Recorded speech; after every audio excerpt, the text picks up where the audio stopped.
Selamat datang di Ermol TV.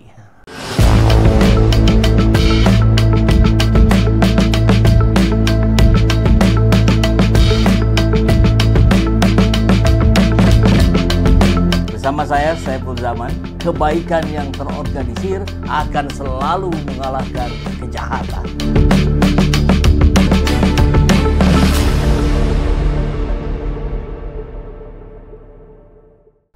Bismillahirrahmanirrahim. Assalamualaikum warahmatullahi wabarakatuh. Waalaikumsalam warahmatullahi wabarakatuh. Terima kasih Pak Dindin sudah hadir di Ermol TV. Ya, sami-sami.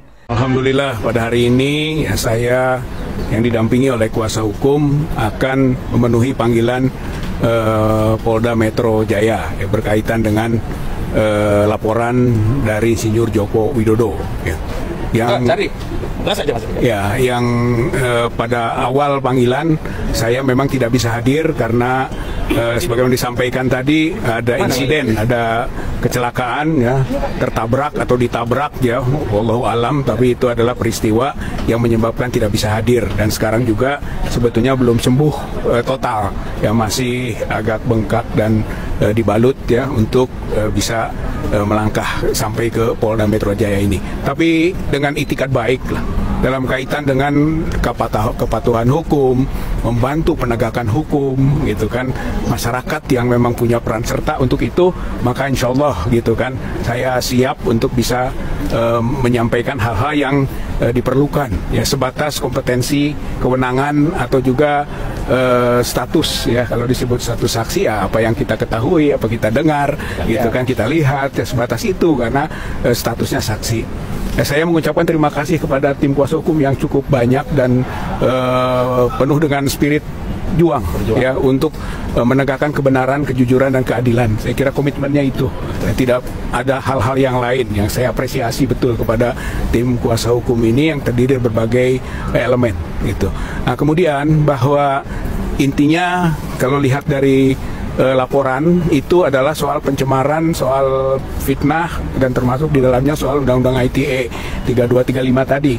Namun saya pastikan bahwa soal pencemaran itu menjadi kontroversi dan belum sampai kepada konklusi ya, karena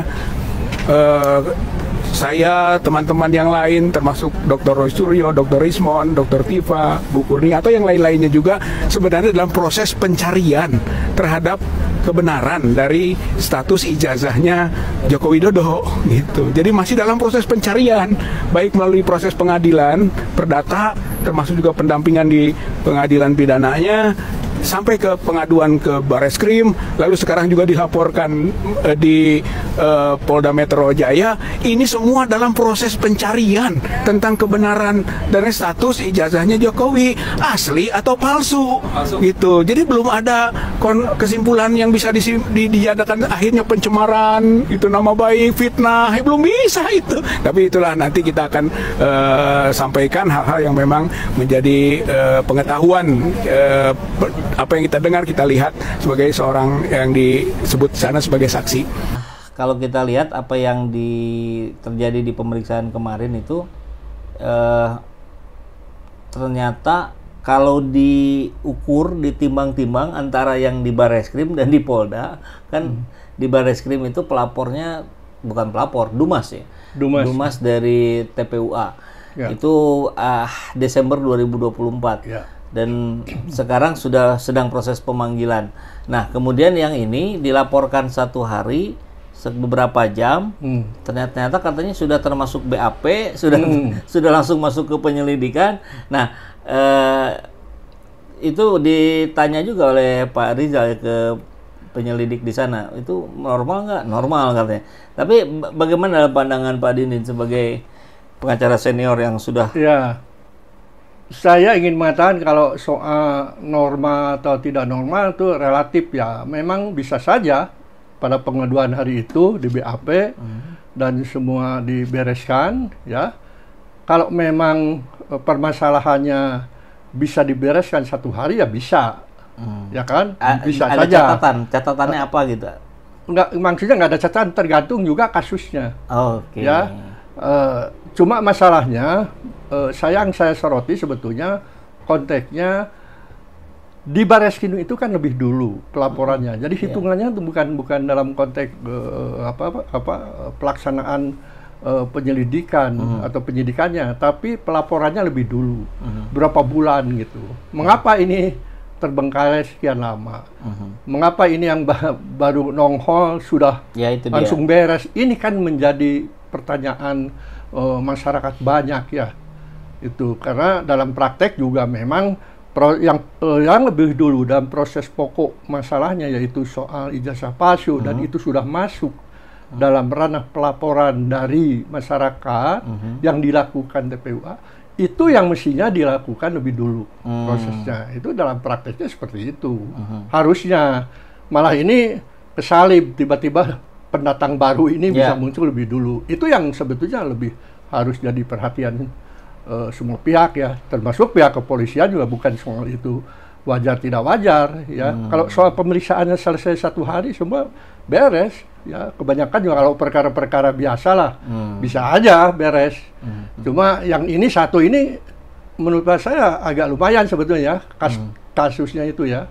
Ya buktinya lihat di proses pemeriksaan yang disebut terlapor lidik ini ya Pak Rija, Ibu Kurnia segala, itu nggak ada yang selesai 1-2 jam. Pak Roy aja barusan berapa jam ya, jam 3 baru selesai.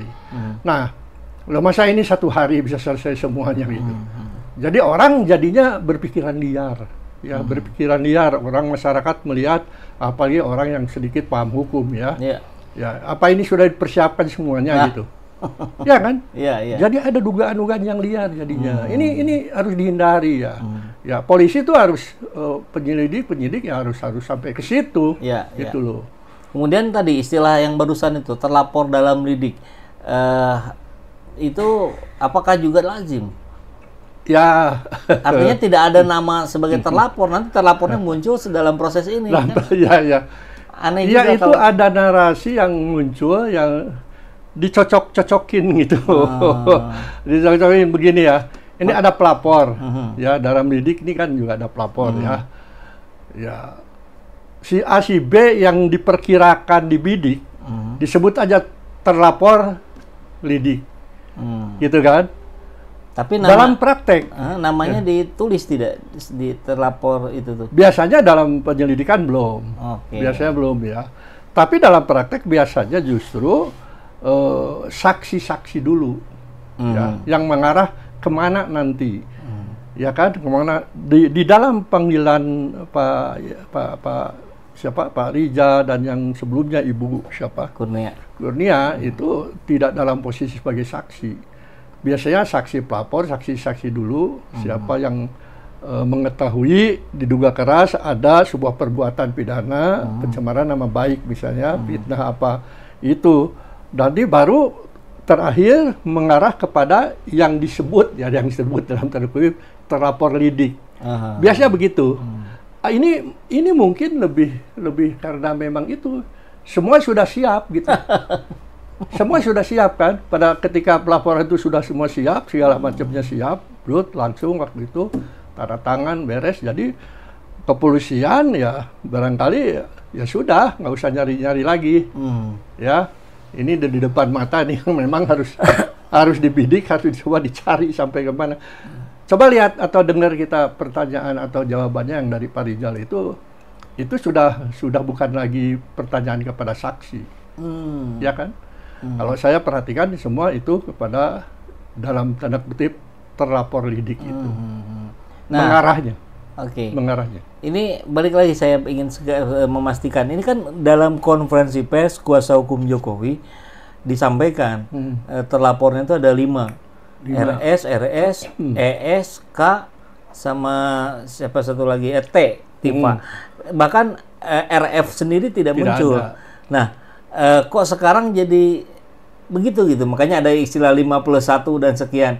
Apa memang dalam prosesnya belum jelas gitu orang-orang terlapor itu, sehingga sempat muncul inisial tapi ternyata tidak ada polisi pengakuannya tadi pelapor dalam lidik. maksudnya tidak RF itu memang tidak ada. Tidak ada dia Iya. dalam pernyataan penasihat hukum Jokowi. Ya, makanya saya katakan tadi, ini posisi apa Pak Rizal ini? Makanya harus jelas ya. Kalau kemarin jadi loncat jadi terlapor, lidik. Padahal kalau menurut saya prosesnya mestinya kalau memang dia tidak ada yang disebutkan, yang diduga disebutkan ini akan jadi sasaran target dari pasal ini, yang nama RF itu nggak ada. Ya kalau nggak ada, kenapa jadi terlapor sidik gitu loh, lidik ya. Ya kalau masih saksi oke. Karena memang ada dalam sebuah proses proses kan ini berproses ya. Ada podcast, ada wawancara, ada yang ke konferensi pers, ke UGM, ke ini segala macam. Di sini kan menjadi buat saya ya, kok penyelidikan ini jadi nggak proporsional gitu ya, dilakukan nggak proporsional.